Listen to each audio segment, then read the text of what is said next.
David Carl, my Lucas best Cash. friend, my Hi. co-host, my co-worker, Hi. my muse. Aw.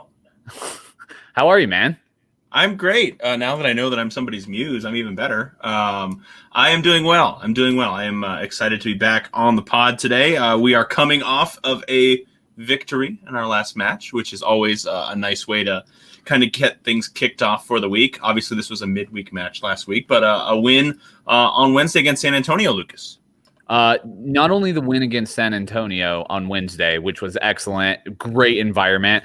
I'm going to steal your line before you ever even get to say it, that it was the lowest attended match, but the absolute best environment. And the atmosphere was incredible. Shout out to Sombrero, man. Big shout out. You actually have done that role before, so I'll leave that for you. But I got to get some very important business out of the way straight off.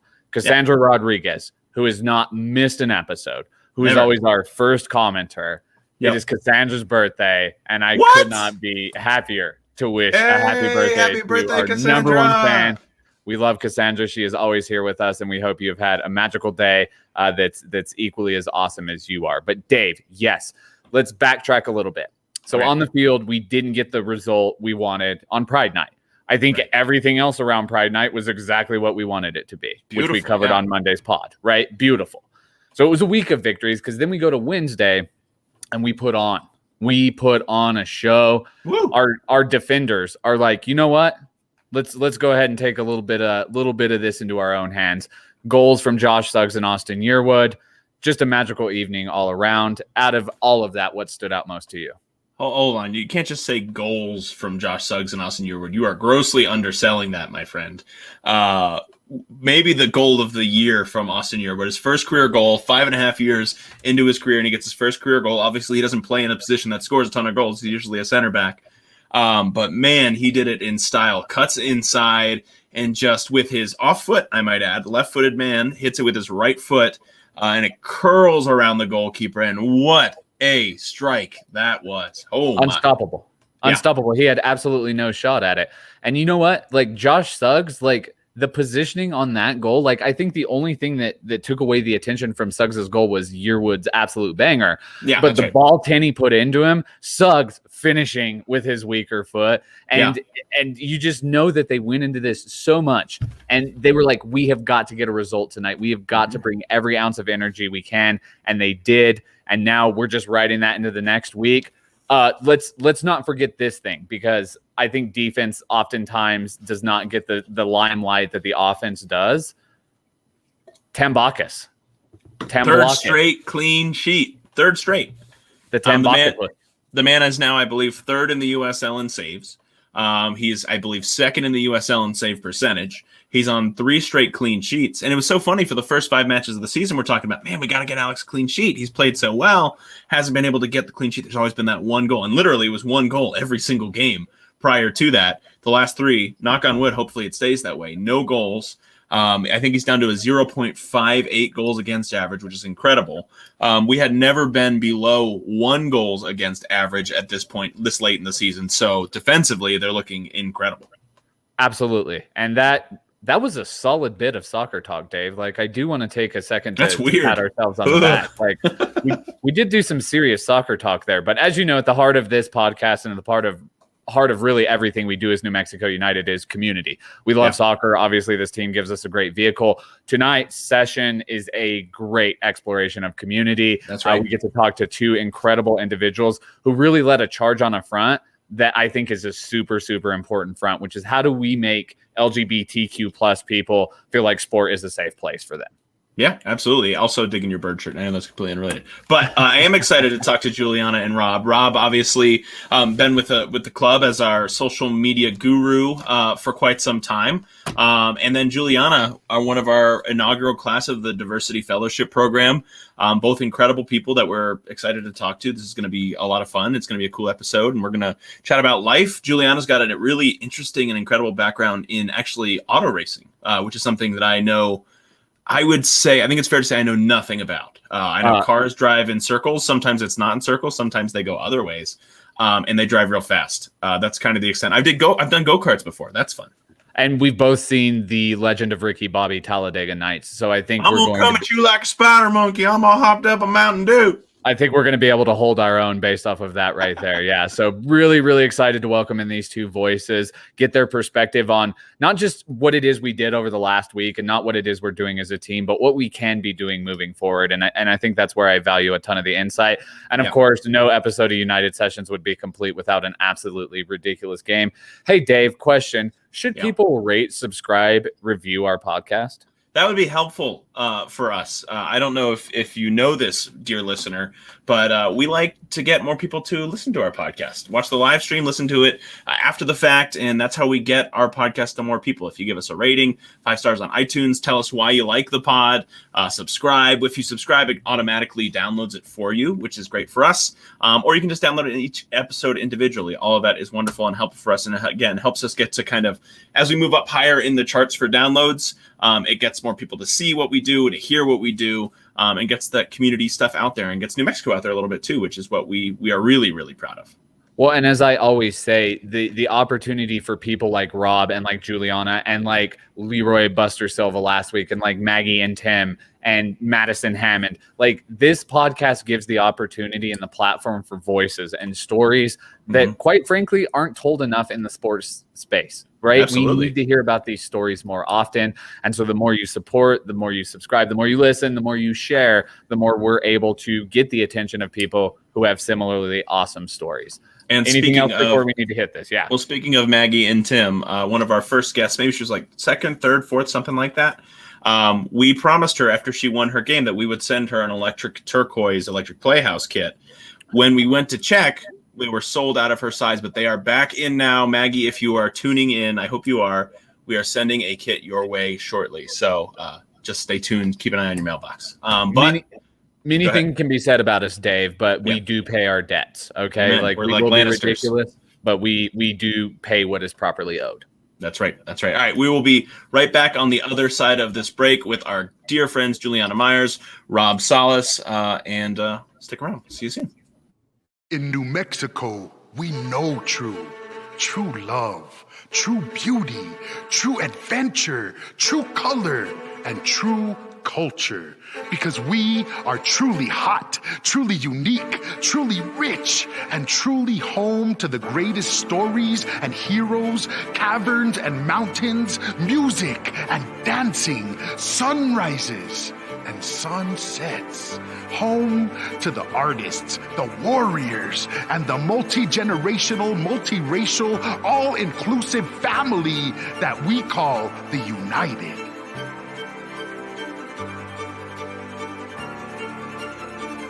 It's true, the black and yellow, this shield, these people, these scenes.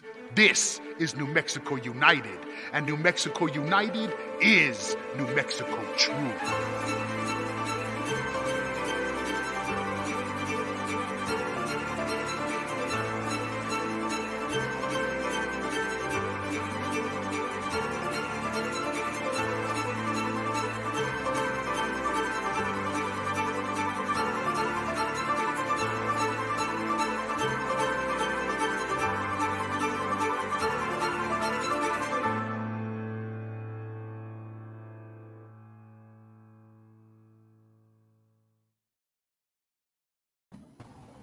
We are back on United Sessions. We have some special guests and some special friends. Dave, do you want to introduce them?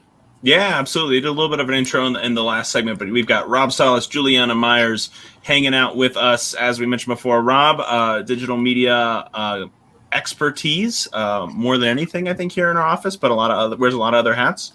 Juliana Myers, first of all, she is one of our inaugural class diversity fellow. We're really excited to have her on board with us, but also just a really fun person to be around. She hangs out with us on match day.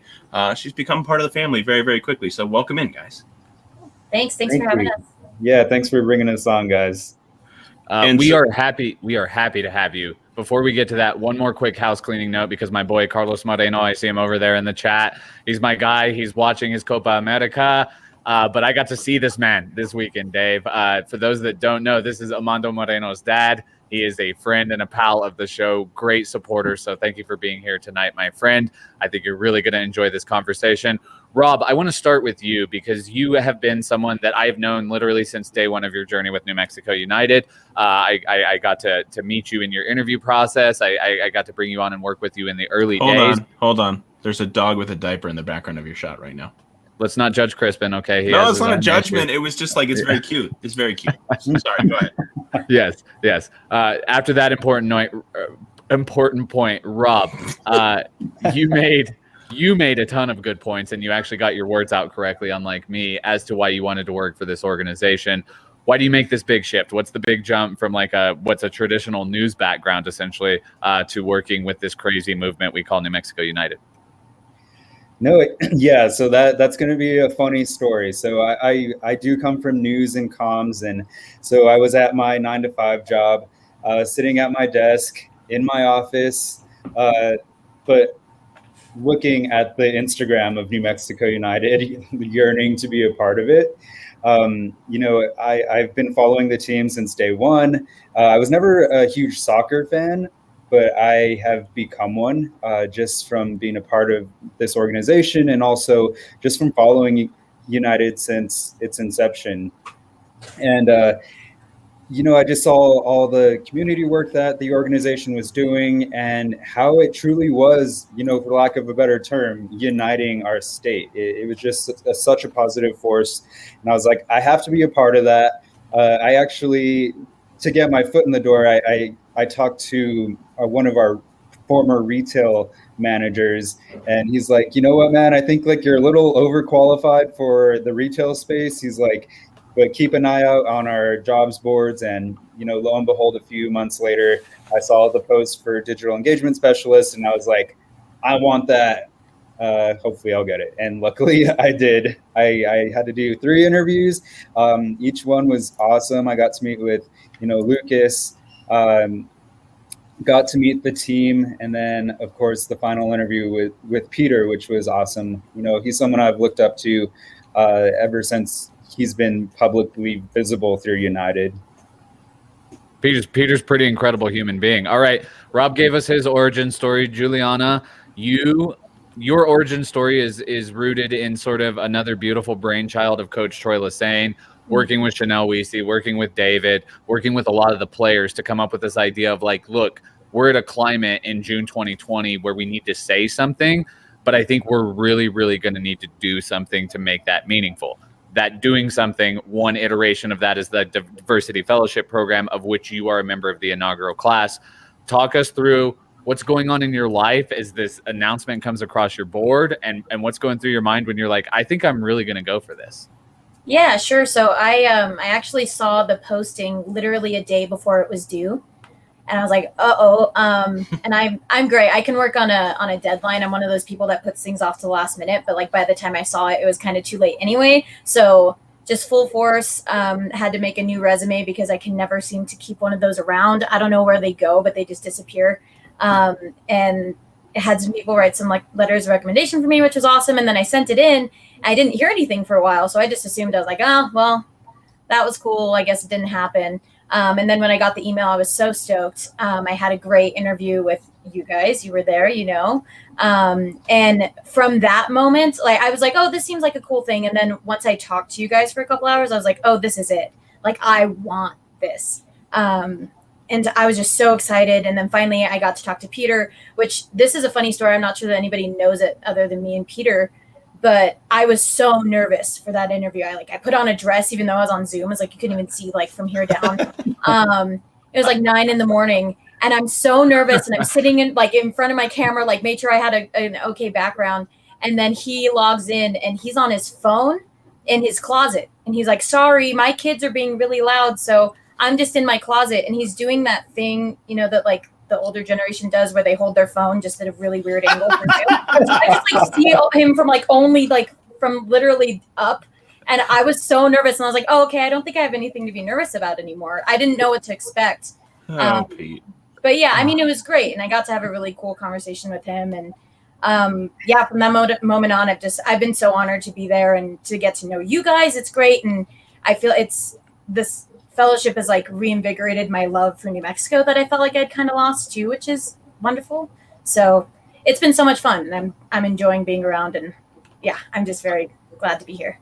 I would like to state for the record, Lucas, that when Juliana met with us, she went from "this is cool" to "oh my god, this is where I need to be." And when she met with Pete, it was "old man underneath your chin" camera. This is important distinctions here on who's representing the club. Well, I'm just saying. Pete is a super cool dude in so many different verticals, but when it comes to the tech, you really do start to see like no man is crafted perfectly. Hey, what's up with my jitterbug? What's going on? Where's Zoom? Do I hit the number 9 for Zoom? I don't see the Zoom Pete. button. If you're watching, Pete, we love you. And He's not watching. That's the truest thing that's been said, because if he were, we would have been canceled a couple of episodes ago. Dave, I've been hogging the conversation, man. I'm going to leave some open space here. Yeah, Juliana, we talked a little bit about, kind of how you got into United, through the Diversity Fellowship Program. And for those who don't know, the DFP, like Lucas mentioned, was kind of a brainchild of Chanel and Troy, and just kind of our effort, and is our effort to really diversify sports in America. I mean, frankly, it's overwhelming how much of sports is just run by white men in America, straight white men. And so it was our opportunity, and is our opportunity, and something that we take very seriously and are really proud of, to bring more diverse voices into sport and to allow those opportunities to advance. And so, Juliana, you have a really interesting story, a really interesting background in that you kind of come from a motorsports background. Could you talk a little bit about that? Yeah, sure. So I started racing go-karts when I was 8 years old, which sounds crazy young to put a kid in a race car. Does. But it's actually like kids that are in Formula One now, or like adults that are in Formula One, start when they're fully 5 years old in like a little go-kart that goes 10 miles an hour. It's not uncommon. So I actually started racing because I was a very suggestible child. And there was a Disney Channel movie, if anybody remembers it, called Right on Track. And it was about two sisters that raced dragsters, literally in that fight. And I saw it and I was like, I'm obsessed. This is what I'm going to do for the rest of my life. I want to race dragsters. And my dad, who racing was always our thing together, he was like, maybe not dragsters, but I know this other place. So he took me to the go-kart track.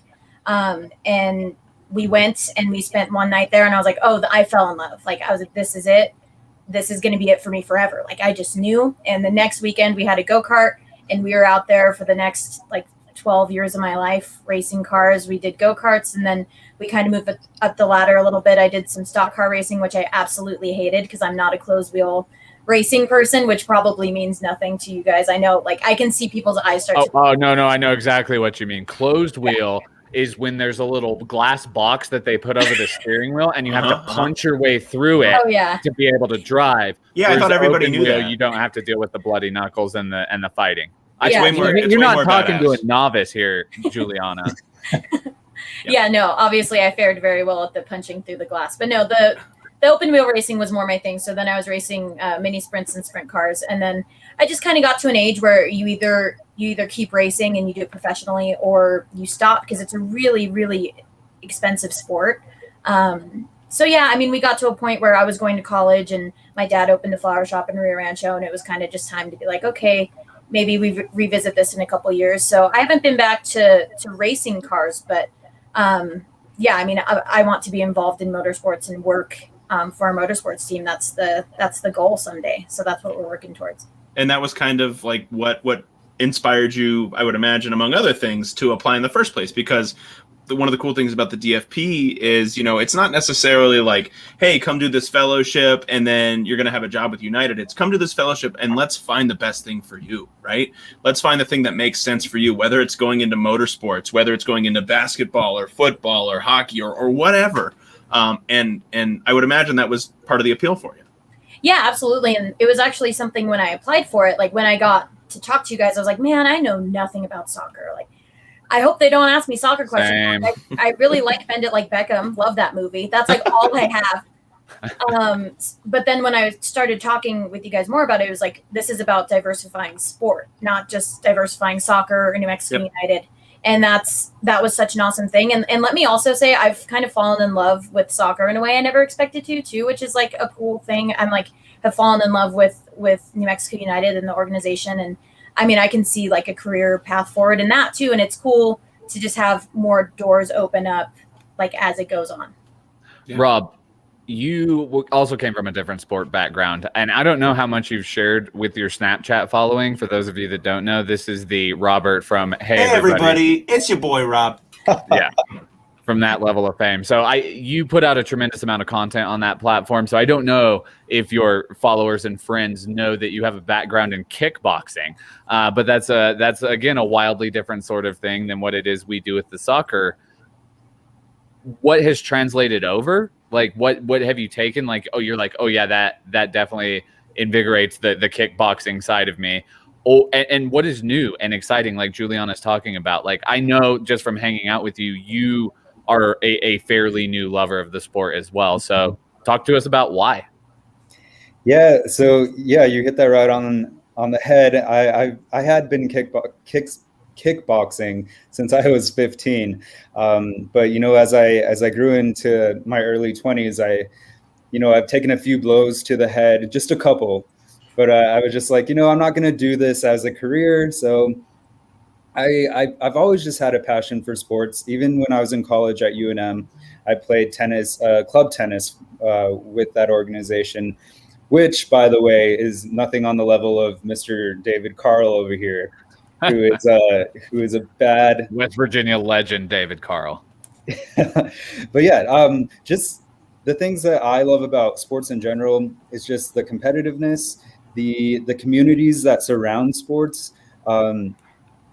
Something that I've loved, that I've learned from working in soccer, is just that, the team does what they do on the field, but it's so much more than that. We're all a team here at United. And that's kind of helped me grow personally as well. I used to be this person that, wanted to take everything on and I could do it all.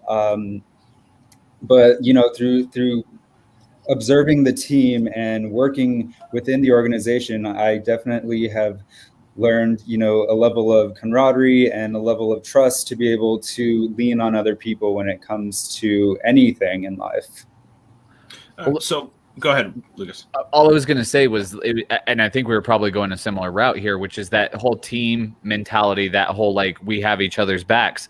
You two just got to collab on a pretty hard project, and Dave was a big part of that as well. Mm-hmm. Talk to me about your thought process going into this whole thing when you're sitting around this table and you've got a bunch of people saying, like, we want you guys to be leaders on this project. What did you want to accomplish, and how did you go about doing that? We're talking about Pride, by the way. Right. Supposed to be some Pride match. Oh, I thought they know. I'm sorry. And the audience didn't know. That was a terrible question by me. No, it's perfect. I'll go first in that regard. When in 2019 I saw the Pride campaign, I thought it was beautiful. I thought it was amazing.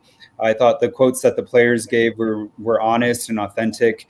And then 2020 came around, so we didn't have much going on. But now that we're in 2021, aside from wanting to bring our community back together, it was really important to me that we connect personally with different individuals and organizations in our community.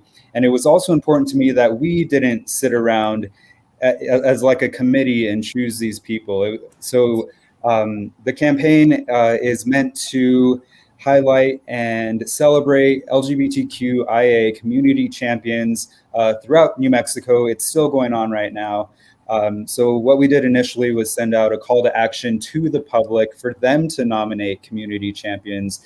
And, a week later, we have 50 organizations and individuals that, we want to highlight. That's incredible.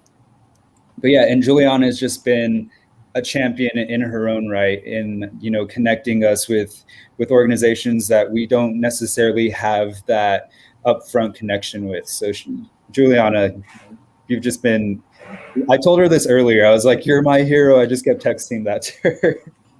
Thank you. I feel the same way about you. So thank you.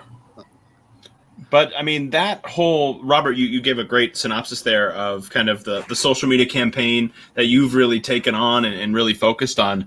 But I mean, there's a lot more even than that with regard to kind of Pride this year, and is, when I say was, as if it's past tense, we're still going. And we plan to do this year round, Pride isn't just June. We want to make this constant.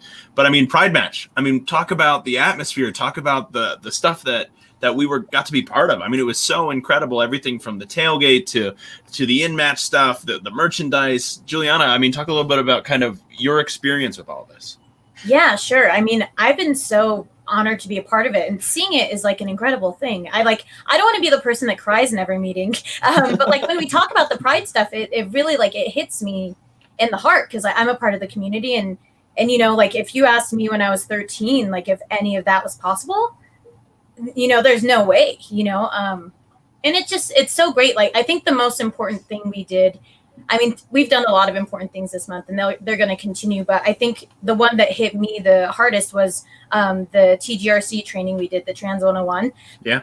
I don't even, it's, you know, it's so cool, but I don't even know if it can be stated in words how important a training like that is and how like revolutionary that is for a sports team to do. You know, the sports world does not treat trans people the best. And within the LGBT community, the trans community is left out a lot. You know, it ends up being the LGBT community. So that was like, if that was the one thing that I can contribute to this month or to New Mexico United, if the fellowship's over and you never see me again, which I hope isn't the case, you know, if that's the one thing that I could have been a part of, I just am so happy it happened. And I mean, for a sports team, for the front office, players, coaches, I mean, it's really incredible for a training like that to be offered in a sports realm. And, you know, for me, when I saw the flag and the jerseys that went out and I saw the trans flag included on it, I was like, this is an incredible statement. And we need to not just be talking the talk. We need to walk the walk. You know, we need to show up for this community. We can't just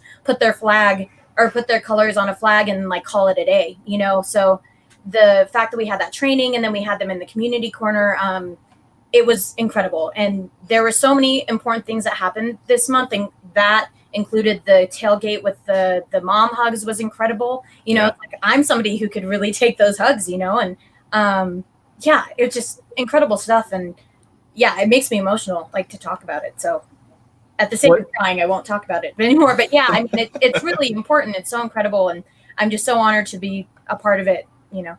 Well, and that's a tremendous testament of bravery, and it's inspired me to be like somewhat vulnerable. You talk about the Trans 101 training, and you know, I like to think of myself as an ally, and I like to think of myself as someone who thinks about these issues. But I learned such a ridiculous amount in that training. I took away so much that's like applicable to how I live my life and how I think about things.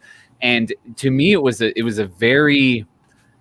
cathartic and philosophical moment for me to once again realize as I relearn every day, I don't know everything, but the best I can do, no one's asking me to know everything. They're just asking me to do my best. And my best in this situation is to show up and to listen.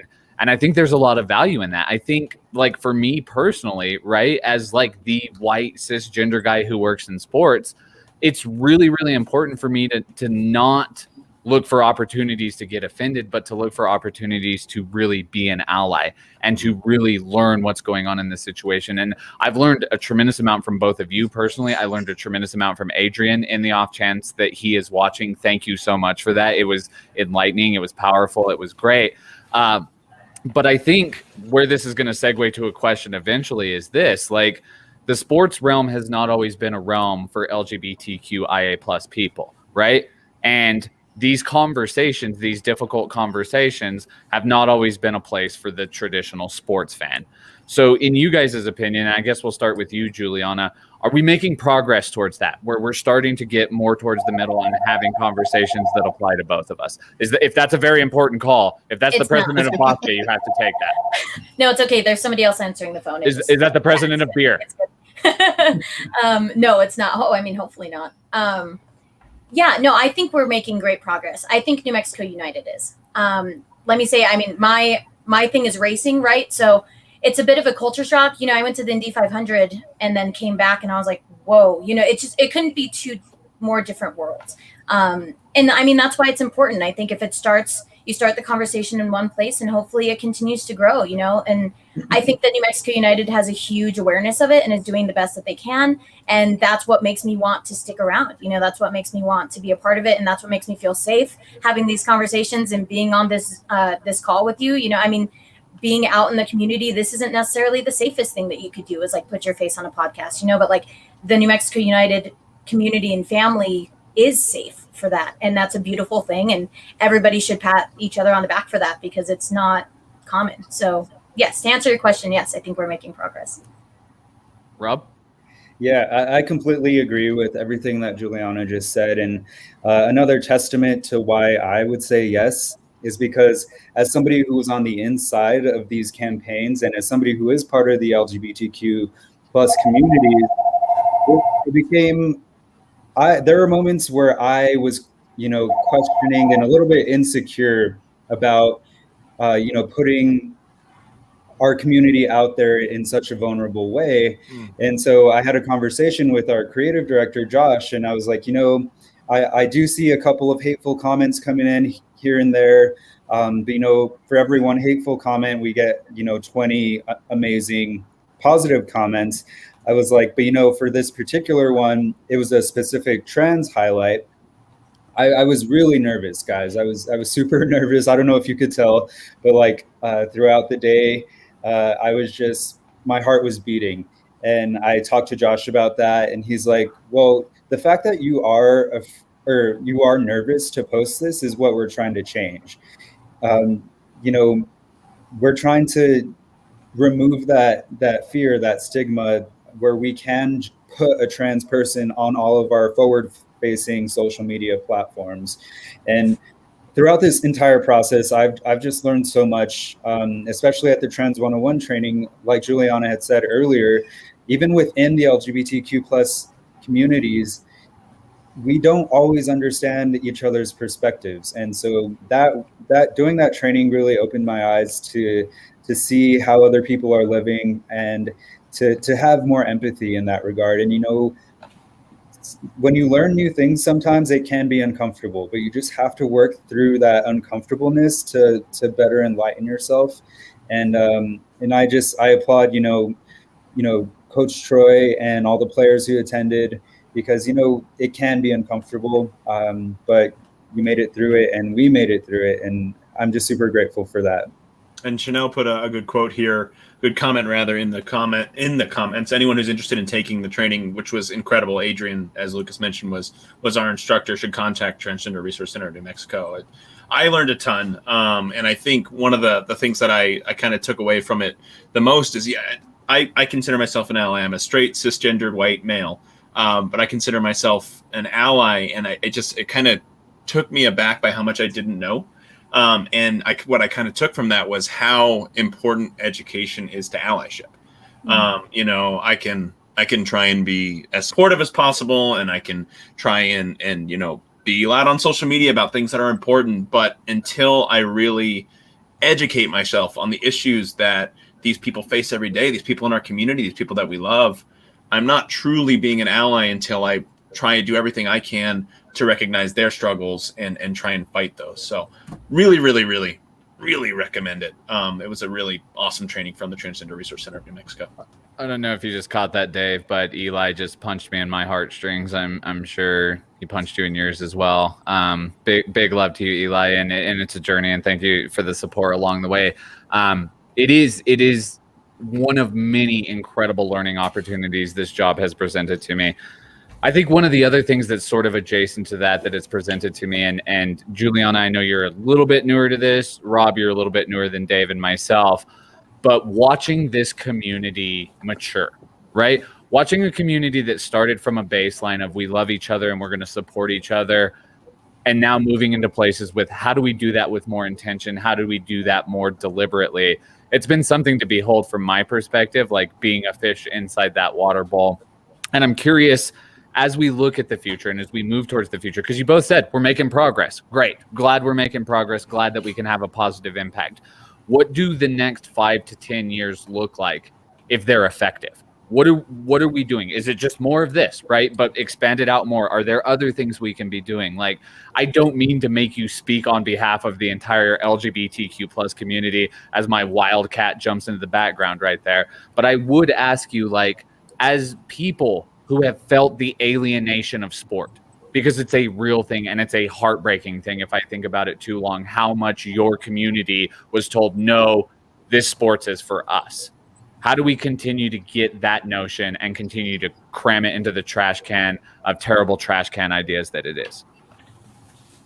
I think it has a lot to do with just passing the mic, and like being willing to learn and being willing to hear. And I'm not even necessarily the best person to talk about this. If we brought a Black woman of color, queer woman of color in here, she probably has a different perspective than I do, So I think it's just being very aware of who you're giving time to and who you're giving the mic to. And, this fellowship is really important. And like, if we can build from here and keep it going, and it's like, does that change what the front office looks like? Does that change what our coaching staff looks like?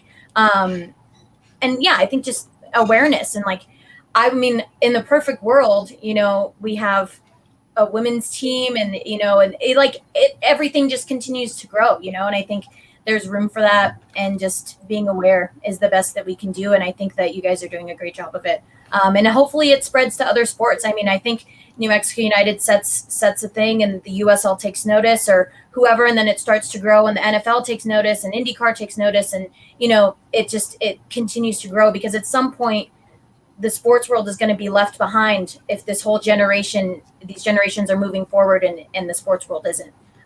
It has to be more than just marketing. It has to be more than you putting a rainbow shield, changing your shield to rainbow and then calling it a day. It has to be more than that, because at the end of the day, you just think your audience is kind of dumb, because if you just put a rainbow thing on it, then they think you support them. But, it's like $10,000 is being donated to the Envision Fund from United.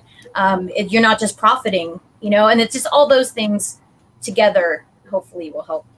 Well, I think, isn't that really one of two points of the DFP, right? We want to push sports forward, right? Obviously, we want to be, better allies, and we want to, diversify New Mexico United, certainly, but we want to diversify sport. We want to create these spaces in sport, like we said, Juliana. You in racing, and Rob, maybe you in kickboxing, and both of you in soccer, and ultimately wherever we want to go. But it's not just on a micro level. Yes, it's Juliana and it's Leroy and it's our coaching fellows as well. But on a macro level, it's pushing sports forward. It's letting sports know, it's letting clubs know, and letting leagues know, like, this is the way we're going. You don't have to like it right off the bat if you don't want to, I guess, but we're doing it. So get on board, and I think that's the beauty of it for me. Like, we as sports are moving forward, and you can either be part of it or you can be left behind, but we hope you come on board with us. Yeah, I feel there's a tremendous value in being like, sport is for all. Mm-hmm. Except the intolerant. Like, and to speak to your point, Juliana, we are moving to that precipice where intolerance is going to be a pillar of getting rid of intolerance, I should say, is going to be a pillar of being a good sports fan. That's something that struck me about David from very early on with his leadership with the curse and everything he was doing. That was, look, there's going to be no place in my group for hate. Like, there's a place for everyone from every background, from every language and every God you could pray to. But the one thing that's not going to be a part of it is that there's just not going to be hate. And it fills me with. We always say with the curses, we're tolerant of everything but intolerance. And that's crazy. That's crazy valuable. Eli is getting me again over there in the comments. We are so happy to have you as a part of our family, man. Like, welcome to the black and yellow. Like, again, digital hug happening right now, real one coming when we're in person, because it's important to us. And I think this team and this boat and this state, it's big enough for everyone to feel like they're a part of a family. And I think that's ultimately one of the most beautiful parts of sport. Why I fell in love with it is I would go with these people that I didn't know from anyone on the face of this earth, but we were rooting for the same team together. And everyone should be afforded that opportunity to feel a part of that community. Dave, we have to transition to a really silly game here in a little bit, but do you have like a softener for us? Do you have a softener? Because like, we're coming off the heavy train of philosophy and we're going to play a ridiculous game, but like, do you have a way to like classily wrap this up? Well, I joke about me being in the closet. Now's the time. Oh my gosh. So Juliana works at Bosque. So go give her a visit over on Central. And right now, wow. Juliana, you are We can say it's the closet. I've been out of the closet for 15 years, but I am like actively in this closet at Bosky. So if you hear some dinging, it's the food being made in the back and then the phone ringing. So sorry. So there's your softener, Lucas. I think Juliana kind of teed it up for me. Just a slam dunk. So we're going to go to a break. We're going to come back in the Cinnamon Cafe wrap it up section, play a silly game, and talk about our favorite part of the night. See you in a sec.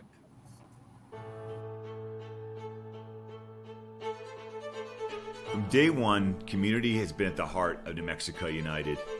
This state, these people, this culture is in our DNA. United has always been more than a sports team, and victory has always been more than 3 points. With everything we do, we are dedicated to creating positive outcomes for every New Mexican. It's time for us to double down on that mission. Introducing the Somos Unidos Foundation, our commitment to the future in our state, to the future of our community, and to our belief that we are all united. Somos Unidos.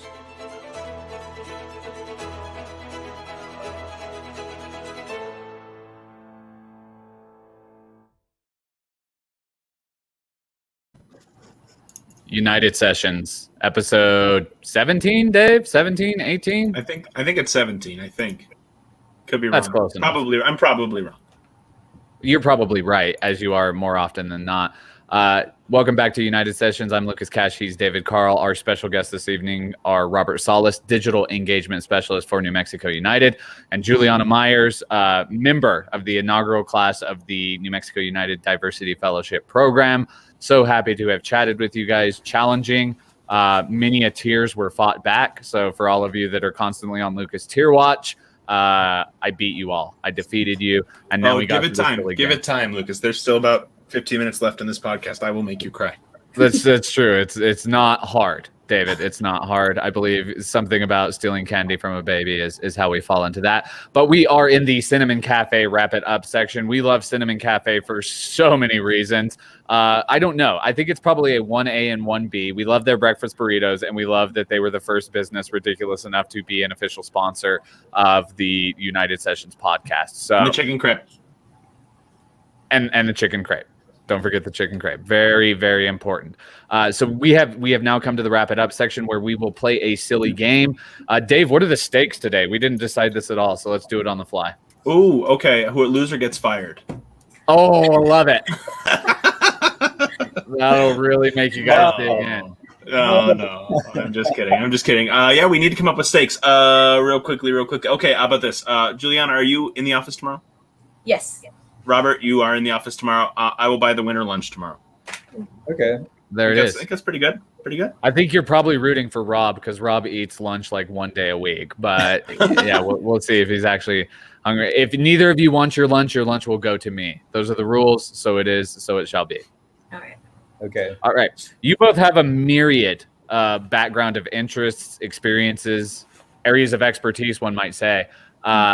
But I talked to Rob earlier, and I was like, where are two areas of intersection? And the two big areas of intersection were fitness and health-related things and craft beer.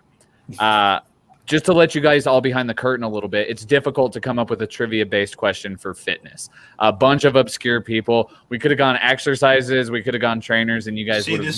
this is connected to my upper dorsimus. You see here? Yeah, I don't know if you heard. I did well over 1,000 arm curls. Easily. He actually did those right before we came on air. So we thought it might be easier to give Juliana a little bit of a heads up in this because, again, she works for Bosque. She's been around this. But, Rob, you're a connoisseur, man. You've written blogs about this stuff. So I expect you to know what we would consider some beer 101 questions. So You want to make a homebrew. So you want to talk about beer. Here are 10 questions that you better know what you're talking about or – Dave, you did 8 out of 10 on these? I think I was like 6 out of 10, actually. Okay, so we'll see if you guys can beat David. And who would again, like to go first? There are 10 questions. Whoever gets the most correct, and you can steal if they get it wrong. Whoever gets the most correct is our winner. And the steal is always the heady play because you're not playing with 4 potential answers. Now you're playing with 3. So if you pass up a steal, You obviously haven't watched United sessions, which no one would really fault you for. You guys might make me lose both of my jobs in one day today. You're really throwing me out there. I promise you will not be fired. At least on the basis of this. I mean, other stuff that's on you. But Yeah, we'll see. We can't control you outside of this. Juliana, let's get started with you. Dave, why don't you read for Juliana and I'll read for Rob? All right, Juliana, you ready? I'm ready. All right. In the brewing process, the fermentation step turns sugar into alcohol and what else? And it's multiple choice. Your options are A, carbon dioxide, B, more sugar, C, nitrogen, or D, malt. Okay. Can you just real quick answers one more time? Sorry. Yeah. So the language of origin is English. Your options. All right. So I'm going to read the question. In the brewing process, the fermentation step turns sugar into alcohol and what else? A, carbon dioxide, B, more sugar, C, nitrogen, or D, malt. Oh, more sugar. Final answer. Oh, no. No, I don't know. My sister's watching this, and she's literally a certified Cicerone. Oh, guys. I just saw this. Jess, Rob? is Jess Griego your sister-in-law? Can I call a friend? Because she can definitely help me out. Well, you're not going to get credit for it, but Jess, if you're watching, why don't you go ahead and throw in the comment with the correct answer. Rob No, can steal. Robert Rob has can to steal. answer. Not yet. Dylan. Keep it hidden. Don't reveal. So- Robert? Okay. By the way, I heard you guys practicing this. So no steal on this one. No steal. I don't know the answers. I put my headphones in because you guys were talking about it, and I was like, I want this to be fair. Oh, look at Robert taking the chance to pump his own altruism. Just white Go on, knighting Rob. right now. It's carbonation. That was not one of the options. I Option A, carbon. carbon dioxide is correct. Ow. With the steal, Robert. 1-0 to Robert. Did you really have the headphones in, Robert? I did, because you were having that conversation like 2 feet away from me. I'm sorry, Robert. This is on us. This is on us, Lucas. Robert, generally, which ingredient is malted at the beginning of the brewing process? Is it A, barley, B, hops, C, yeast, or D, sugar? Generally, which ingredient is malted at the beginning of the brewing process? Why are you shouting this question at me? A, barley, There B, you go. hops, C, yeast, or D, sugar? I'm gonna go with hops, but I don't know the answer to that. You're wrong. Juliana, the steal. I'm going to go with barley. Final answer. That's correct. And all is right in the world. It's all even. 1-1. Pair of steals in the first 2 questions. All right. This is cutthroat. All right. Counterattacking. Juliana, with the opportunity to take the lead, are you ready? Yes, I'm ready. All right. Question number 3. A session beer usually has which characteristic? A, dark color. B, high hoppiness. C, creamy consistency. Or D, low ABV. That's going to be D, low ABV.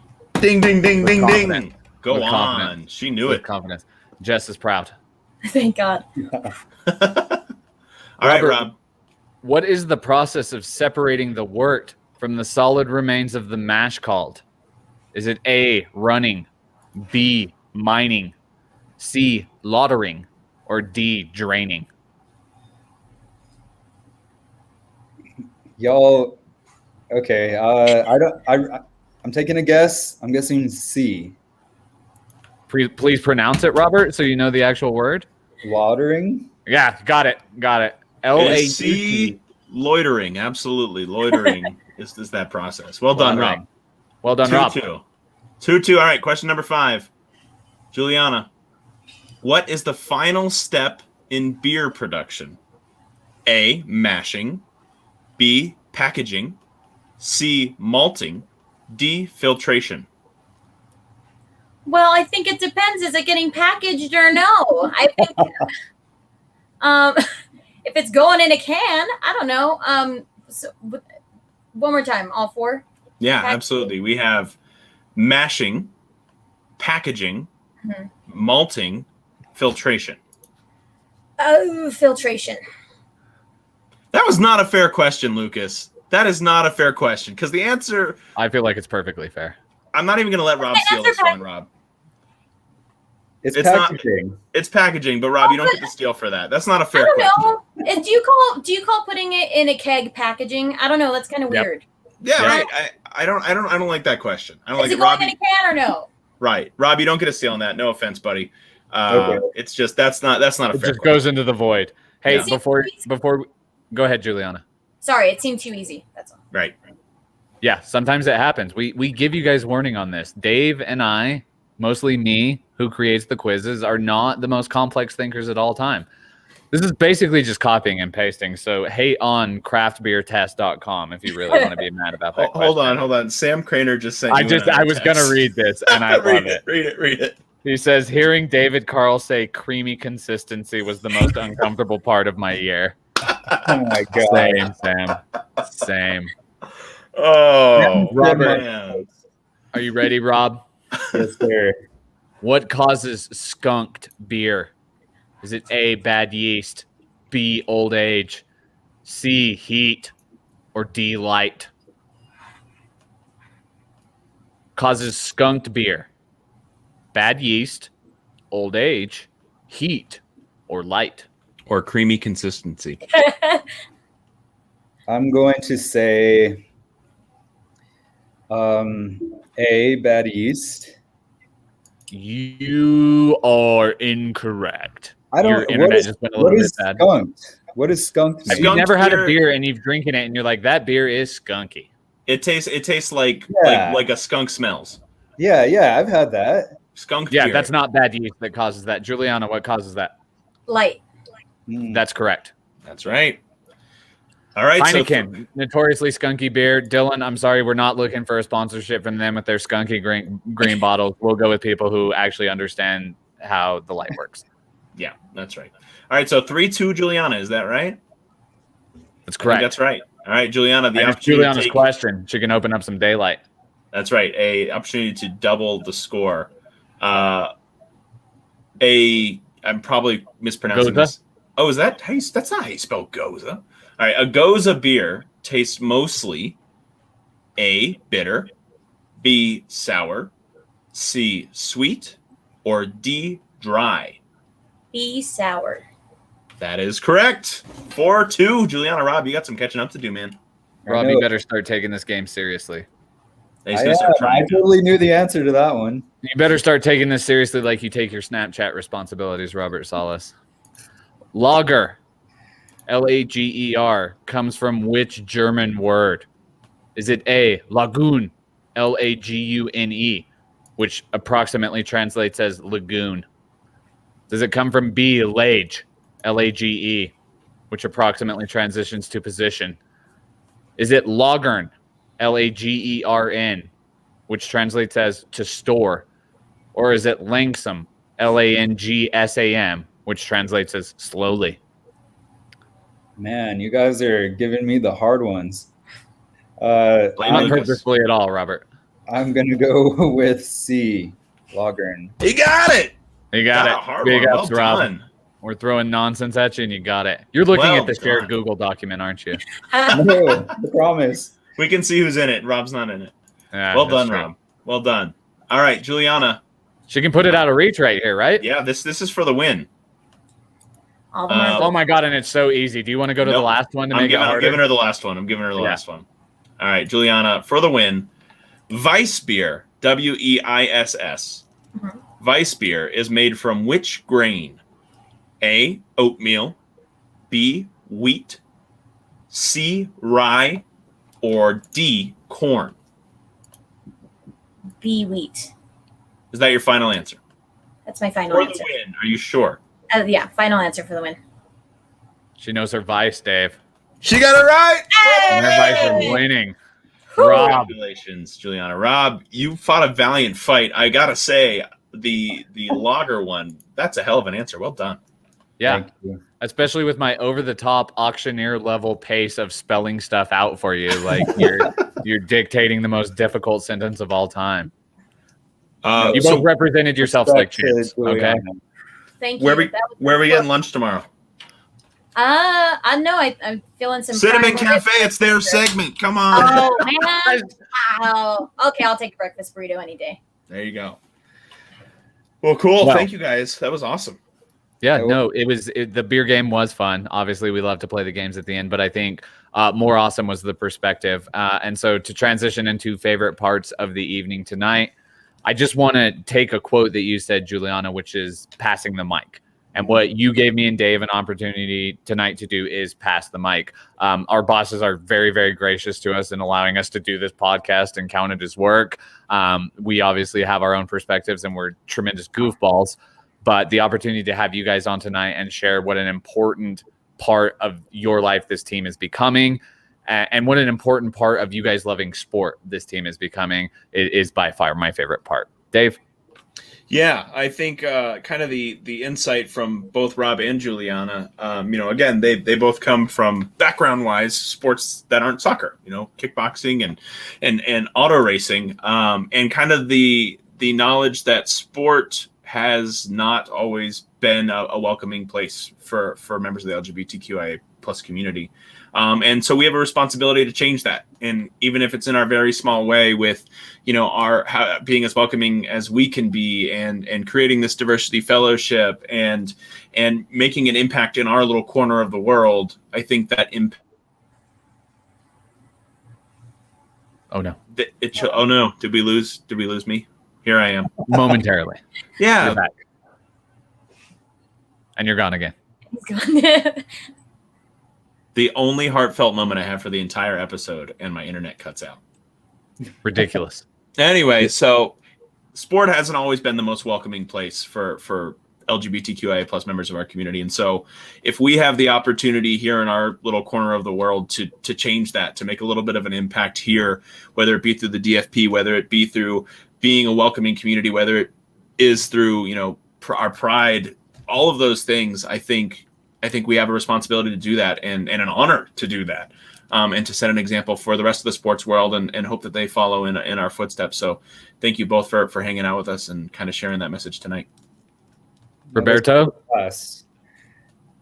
Oh, we What's get your a favorite part, brother? Yeah. Okay. Well, to be honest, it's just kind of to have a little therapy session with you guys and let you know how I felt during this whole campaign. But after Pride Night and continuing throughout this month, I actually feel really empowered and I feel confident and I feel proud, for lack of a better word. I feel proud that I work for this company and that we are putting action behind what we're saying. So that, and then the whole beer game, that was super fun. Look at that. What a good sport. He lost and it was still a favorite part. Juliana, please tell me your favorite part was dunking on Rob. Yeah. I am very grateful that I won that because I'm literally sitting in a brewery that I manage right now. And my sister is watching. And she is both my boss, my sister, and a certified Cicerone. So thank God.